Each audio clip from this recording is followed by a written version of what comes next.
I sat with 17 bass players on Zoom and walked through how to learn the fretboard, but not just learning the fretboard, how to actually learn the fretboard in a musical way so you can apply harmony to the fretboard and create bass lines across the neck. Here's the recorded highlights. In this video, I'm going to explain how the new course, Fretboard Freedom, works and who it's for in the community, who I recommend should actually go through this course because it's probably not for everyone, depending on the stage you're at. And we'll kind of dive in from there. Cool. Okay, yeah, the problem I found with a lot of people teaching how to learn the fretboard is like, you know, an exercise like, hey, find all the C's, like the note C on your neck, right? So you go C, okay, C here, C here, C here, C here, right? You know, that's cool and that's fun and all, but like, it's not really practical. You're not going to do that in a musical context. You're not going to find all the C's on, you know, on a gig, and you're not relating learning the note to actually playing like actual music and actual bass lines. And the idea of Fretboard Freedom, it's not really just helping you learn the fretboard, but it will give you a guide on how to create bass lines as well. And that can be for like walking bass lines, blues bass lines, any style. The people I recommend this course for, this is more of kind of like a late beginner intermediate stage. So first of all, you need to make sure that you have your basic major scales in the standard position, right? If you're going to play C major,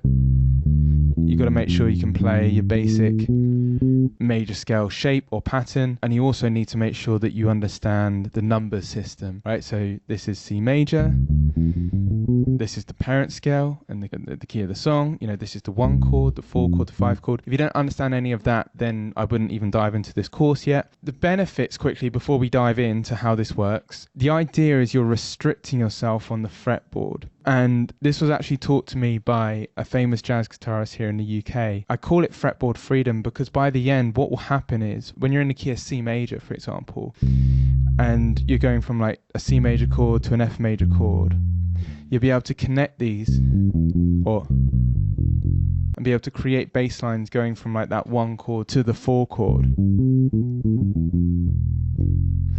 And the reason why I call it Fretboard Freedom is because it kind of gives you that freedom to be thinking, okay, I'm in the key of C major, I can play up here, down here, I can add a little bit more movement to the bass line if I want to, and it just helps you kind of really connect the dots between theory and actually playing music. So what we're doing here, the groups refer to like sections on the fretboard, and there's 2 ways to restrict yourself on the fretboard, and the whole point of this exercise is you're restricting yourself and you're not starting with the root. So if I'm thinking C major, I'm not starting with C.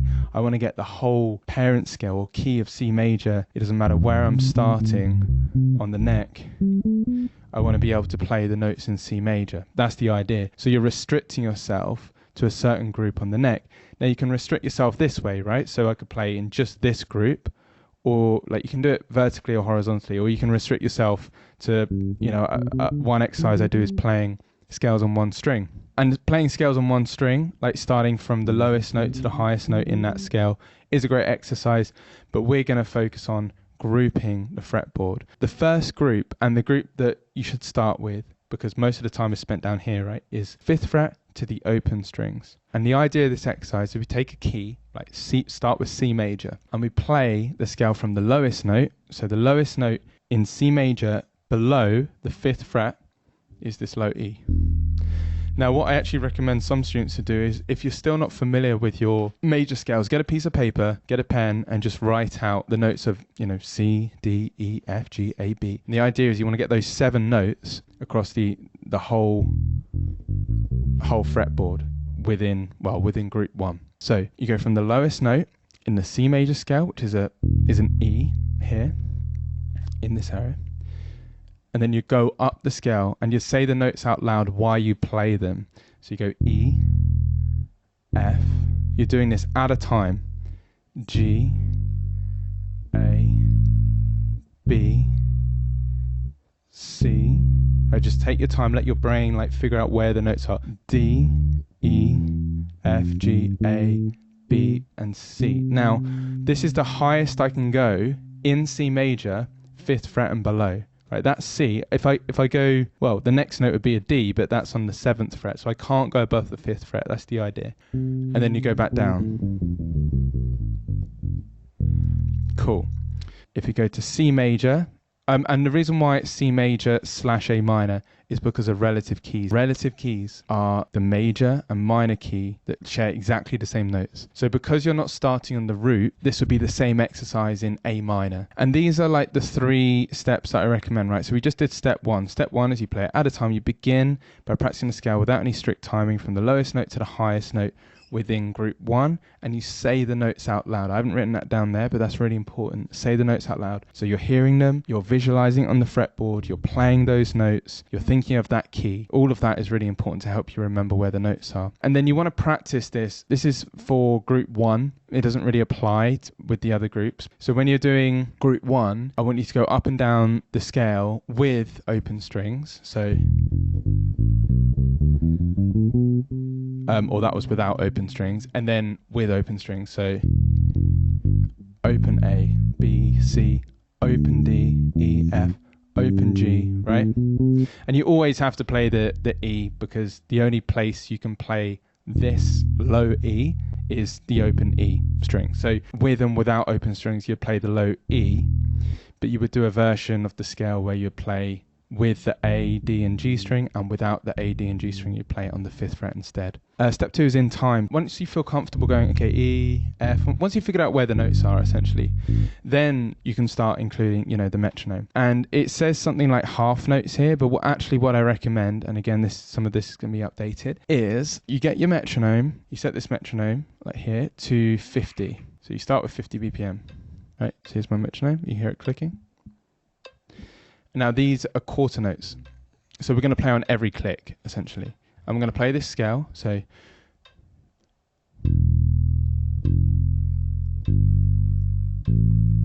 click, click, click, right? And we're going to play the scale up and back down. Once you feel comfortable doing that and you nail it, and you go back and up the scale and back down, then you can increase the tempo, right? And what I recommend is increments of 10 BPM, so then you would go up to 60 BPM, right? What I recommend is when you get to 100 BPM, 80 to 100, it doesn't have to be 100. If you can play this exercise as quarter notes at 80 to 100 BPM, then you're ready to move on to step 3, right? So this is 100 BPM. Click, click, click, click, click, click, click. And then you go back down, right? And I'm using all the open strings here, right?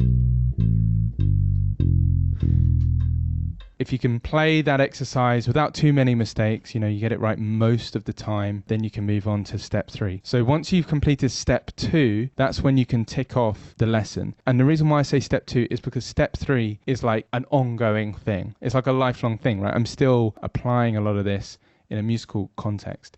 So step 3 is really the key ingredient that a lot of people miss is, okay, fine, we've practiced the scale. Right now, this is just theory. It's just theory stuff. It's just scales. How does this apply to actually playing music? And the secret sauce is really step 3, musical application. In step 3, here's the chord progression, and I'm going to download the backing track for chord progression 1. Right, so I'm going to just download it as like an MP3. So this backing track that I've got on the screen,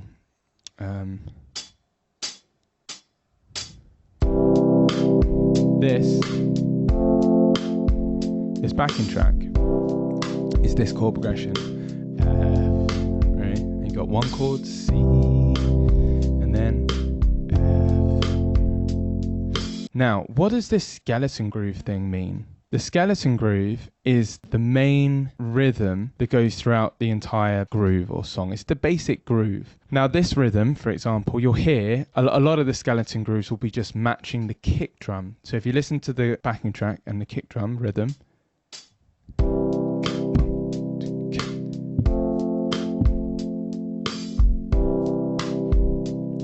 can you hear the kick drum go 1, 2, 3, 4, kick, kick, 2 and 3 and 4 and so the main groove for this song is C, and 3 and 4 and 2 and 3 and 4. That's that rhythm. Now the first step when you start applying all of this is to simply play the root notes of the chord progression. So here we're going 1 chord to 4 chord, or in the key of C major we're going 1 chord, and then we're going 4 chord. right? And you would play the skeleton groove. So the skeleton groove and the root notes. That's it. Just start with that and just get comfortable. Play it along with the backing track. 4.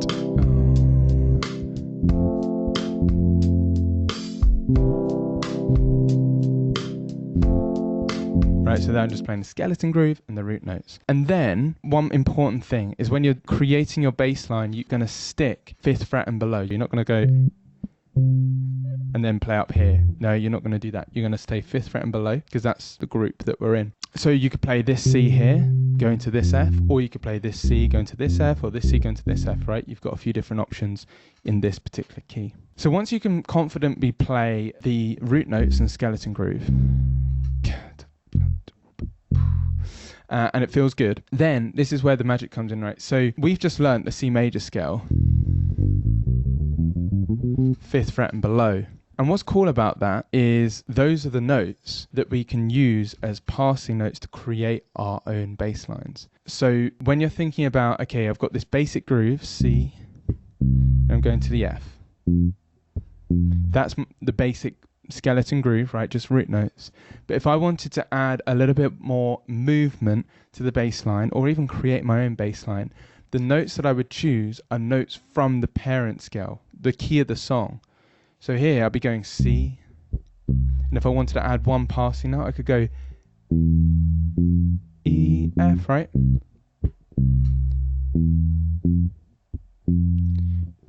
There I went B, C.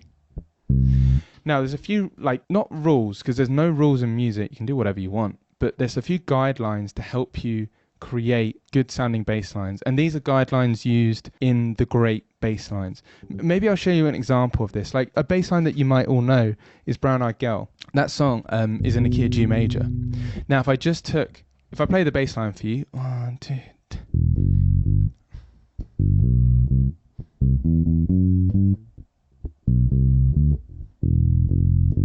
right, that's the bass line. Now, how do those notes all relate to the chord progression and the key and everything? So it's in the key of G major. And the chord progression, if you take away all the passing notes, is actually just...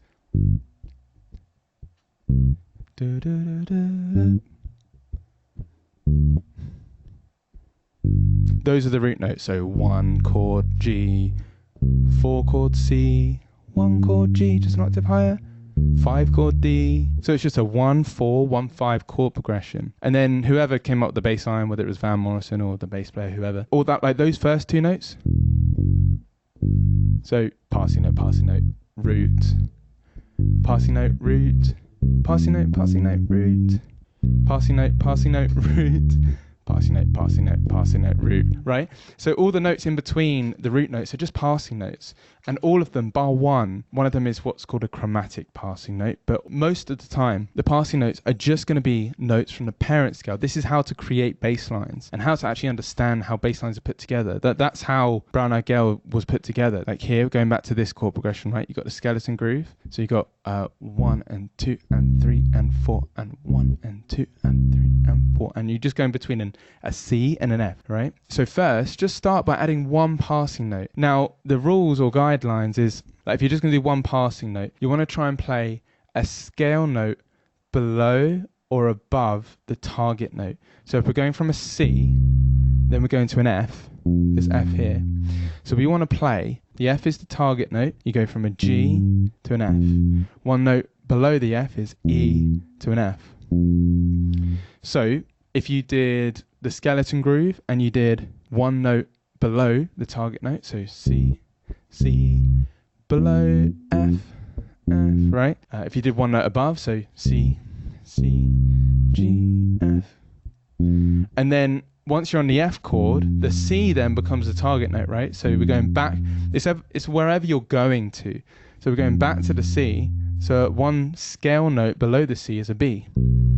Right, and when I mean scale note, I mean from the parent scale, the C major scale. So B, C, G, and then D, C. So that was a passing note above. And to be honest, that's how a lot of like bass players make the bass lines a little bit more interesting, add a bit more movement. And then maybe you can add 2 passing notes. So I could go like C, C, D, E, F, A.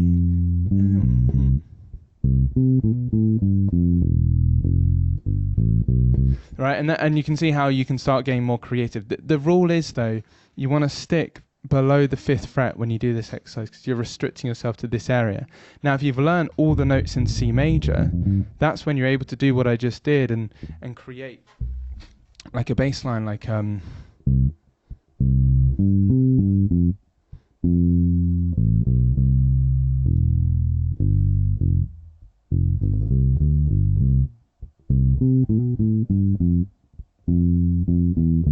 right, so all of the stuff I was doing now is playing the skeleton groove, and then towards the end of the bar or end of the measure, I was adding in some passing notes, and all those passing notes were notes from the parent scale, the C major scale.